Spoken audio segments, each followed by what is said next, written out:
Assalamualaikum warahmatullahi wabarakatuh. Saya Sri Wulandari dengan NIM 192310092.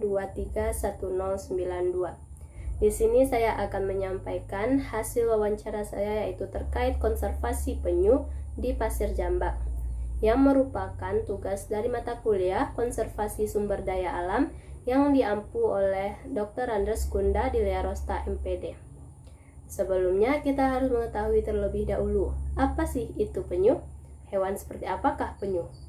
Baiklah, jadi penyu merupakan hewan reptil yang bernafas dengan paru-paru, namun hampir sebagian hidupnya berada di lautan. Bayi penyu biasa disebut dengan tukik, cangkangnya disebut dengan karapas, dan tulang dadanya dikenal dengan plastron. Penyu memiliki sepasang tungkai depan yang berupa kaki pendayung yang memberinya tangkasan berenang di dalam air. Pergeseran fungsi lahan yang menyebabkan kerusakan pantai, kematian penyu akibat kegiatan perikanan, pengambilan penyu dan telurnya untuk kepuasan individu, serta ancaman predator merupakan faktor-faktor penyebab penurunannya populasi penyu. Waktu dan tempat dilaksanakannya wawancara dan survei ini yaitu pada hari Rabu, tanggal 26 Mei 2021, pada pukul 1 siang di kawasan konservasi penangkaran penyu yang bertempat di Pasir Jambak, Kota Padang, Sumatera Barat. Baik, yang pertama yaitu sejarah pelaksanaan konservasi penyu, yang mana awal dilaksanakannya penangkaran penyu di Pasir Jambak yaitu karena banyaknya warga yang memburu telur penyu sehingga populasi penyu menjadi berkurang. Pemburu penyu ini seperti pengambilan telur penyu secara paksa, seperti penyu yang masih hidup dibedah dan telurnya diambil secara paksa dan kemudian penyu tersebut dibuang. Hal ini dilakukan warga untuk kepentingan pribadi dengan menjual telur penyu tersebut. Oleh karena itu, mulailah dilaksanakannya kegiatan konservasi penyu, yaitu pada tahun 2013, namun belum memiliki tempat yang khusus. Jadi, penetasan telur penyu dilakukan di sekitar pesisir pantai yang kemudian dilepaskan ke pantai setelah telur tersebut menetas. Dan pada tahun 2017 dibangunlah sebuah tempat penangkaran penyu yang didanakan oleh Daihatsu dan dikelola oleh pemuda setempat kawasan pesisir pantai di Pasir Jambak. Bangunan serta kegiatan yang dilakukan telah mendapat izin dari pemerintah, serta telah memiliki surat SK dari pemerintah. Kegiatan ini berlangsung sekitar 2 tahun, dari pengambilan telur penyu hingga penyu tumbuh dewasa, dan dilepas ke habitat aslinya, yaitu pesisir pantai. Kemudian pada saat ini tidak lagi dilakukan pemeliharaan hingga penyu tumbuh dewasa, karena penyu membutuhkan air laut asli untuk keberlangsungan hidupnya, dan ketika di penangkaran penyu mendapatkan perawatan seperti makanan yang selalu disiapkan, sehingga ketika dilepas ke lautan bebas, penyu sulit untuk beradaptasi dan tidak dapat mencari makanan sendiri karena sudah terbiasa dengan perawatan di penangkaran penyu tersebut.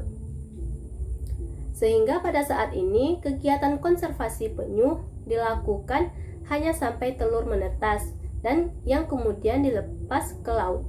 Pelepasan telur penyu harus memperhatikan beberapa faktor, yaitu salah satunya ialah faktor cuaca, di mana cuaca untuk pelepasan penyu yaitu pada cuaca baik, karena ketika cuaca buruk maka akan sia-sia, di mana penyu tersebut akan kembali ke pesisir pantai karena dibawa oleh ombak yang besar pada cuaca buruk.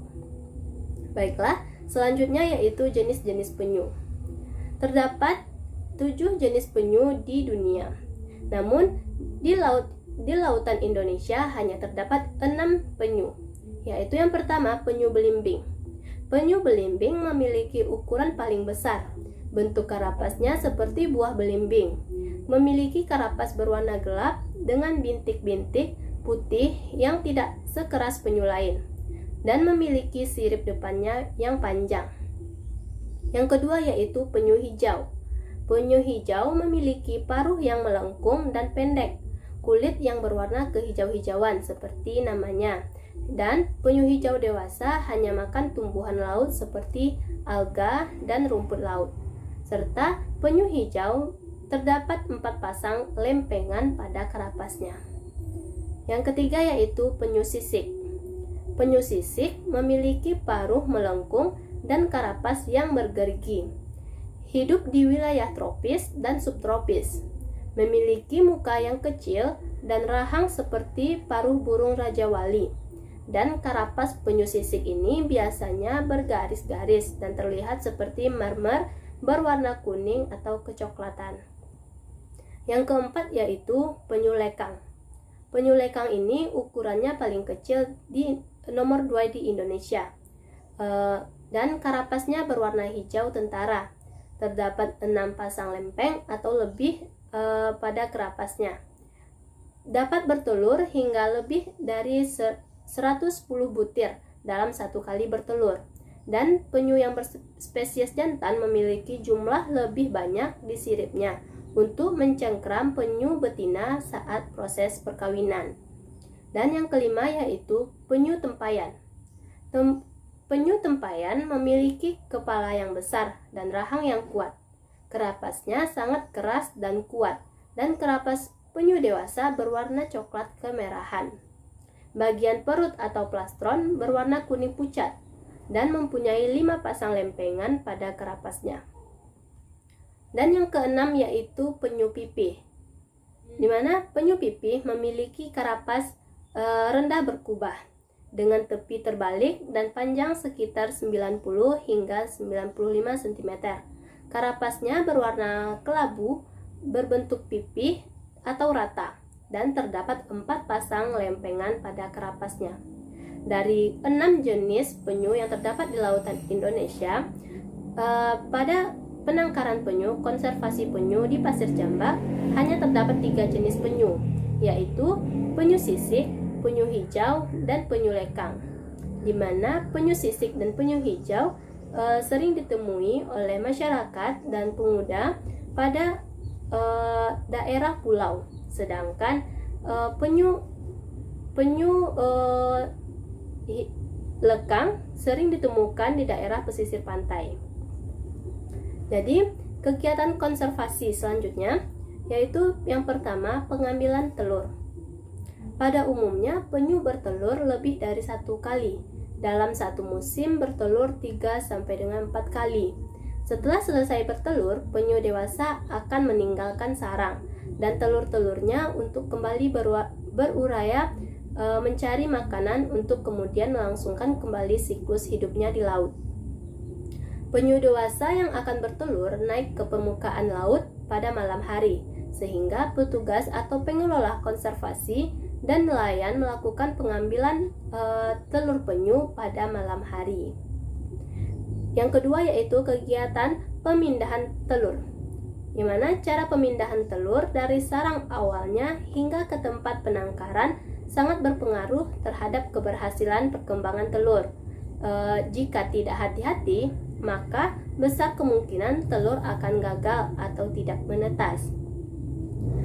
Untuk penyu yang baru saja bertelur, maka telurnya dapat diambil tanpa memperhatikan posisi awal dan posisi setelah dipindahkannya telur tersebut. Namun, untuk penyu telur yang telah menetas selama 1 jam, maka pemindahannya harus memperhatikan posisi awal dan posisi setelah pemindahannya, di mana posisi tersebut harus sama, karena pada telur penyu yang telah terletak selama 1 jam telah melakukan proses perkembangan, sehingga jika tidak dengan hati-hati maka telur tersebut dapat gagal. Dan kegiatan yang ketiga yaitu penetasan tukik. Pada penangkaran penyu atau konservasi penyu, penetasan telur dilakukan di dalam kolam pasir yang berukuran sekitar 1 meter. Proses penetasan berkisar selama 56 hingga 57 hari. Setelah menetas, tukik dipindahkan ke dalam kolam air. Pembesaran hingga 2 sampai 3 bulan atau hingga karapas mengeras. Air kolam harus berasal dari air laut asli, sehingga penyu dapat berkembang dengan baik. Dan yang keempat yaitu pelepas liaran tukik. Pelepas liaran tukik ke laut dapat dilakukan oleh petugas ataupun pengunjung di sekitar pantai dengan memperhatikan beberapa faktor agar pelepasan dapat berjalan dengan lancar. Seperti yang telah dijelaskan sebelumnya, yaitu salah satunya ialah faktor cuaca. Apabila cuaca buruk seperti badai, maka tidak diperkenankan untuk melepas tukik. Baiklah, selanjutnya yaitu terkait habitat penyu. Habitat penyu yaitu di air dan di darat. Penyu kebanyakan berada di air karena selalu menghabiskan waktunya di air laut, baik mencari makanan dan lain-lain. Penyu sewaktu-waktu muncul ke permukaan ke permukaan darat, dan itu merupakan ketika penyu melakukan pernafasan dan bertelur. Penyu banyak singgah dan bertelur dengan karakteristik pantai yang mempunyai kemiringan yang landai, butiran pasir yang halus, serta naungan vegetasi yang membuat penyu merasa aman dan terlindungi untuk melakukan proses peneluran. Untuk jenis penyu sisik dan penyu hijau sering ditemukan dan dianggap lebih menyukai daerah di sekitar pulau, sedangkan penyu lekang sering ditemukan di daerah sekitar pesisir pantai. Selanjutnya yaitu fasilitas dan kebersihan fasilitas. Adapun fasilitas yang diperlukan ketika melakukan konservasi penyu, yaitu seperti kolam pasir sebagai tempat penetasan semi alami, dan kolam air sebagai tempat pembesaran, dan kolam bagi penyu yang terdampar dan sakit, di mana penyu yang terdampar dan sakit harus memerlukan perhatian khusus. Dan selanjutnya yaitu seperti makanan penyu, baik alga seperti alga ataupun rumput laut. Dan yang setelahnya yaitu papan tulis sebagai pencatatan harian atau pemasukan penyu yang didapat oleh nelayan maupun oleh petugas. Dan spanduk pengetahuan tentang siklus dan karakteristik setiap jenis penyu yang terdapat di penangkaran. Dan yang kedua yaitu kebersihan fasilitas. Agar keberlangsungan hidup penyu selama dalam penangkaran dapat berjalan dengan baik, maka perlu dilakukan perawatan setiap harinya terhadap semua fasilitas yang digunakan, seperti pergantian air kolam yang harus dilakukan setiap 2 hari sekali, dan air tersebut harus dipastikan berasal dari air laut. Sebelum pergantian air, lumut-lumut yang ada di dalam kolam juga harus selalu dibersihkan agar air tetap tidak cepat kotor dan berbau, sehingga pengunjung akan lebih nyaman ketika melihat penyu dan melakukan pengunjungan penyu. Kolam pasir sebagai tempat penetasan semi alami harus dilengkapi dengan simbol-simbol agar lebih mudah untuk menandai jenis-jenis penyu yang terdapat di dalamnya dan mengetahui langkah yang harus dilakukan pada setiap jenis telur tersebut. Konservasi penangkaran penyu yang dibangun di Pasir Jambak menjadi salah satu penarik pengunjung untuk berwisata ke Pasir Jambak. Pengunjung ramai mengunjungi pantai untuk berlibur dan memasuki kawasan penangkaran penyu untuk melihat proses perkembangbiakan penyu dari telur hingga menjadi penyu dewasa. Dan selain itu, pada konservasi penangkaran penyu juga sering dijadikan tempat penelitian dan baik untuk tugas maupun untuk sekedar penambah pengetahuan sendiri bagi pengunjung wisatawan. Pada konservasi penyu diberikan papan pemberitahuan seperti aturan-aturan selama pengunjung berada di kawasan penangkaran penyu, agar tidak terjadi hal-hal yang tidak diinginkan. dan sebagian besar pengunjung mematuhi aturan-aturan tersebut sehingga kawasan konservasi tetap terjaga dan bersih. Baiklah, sekian laporan saya terkait konservasi penyu yang dilaksanakan di Pasir Jambak, Padang. Sekian, terima kasih. Assalamualaikum warahmatullahi wabarakatuh.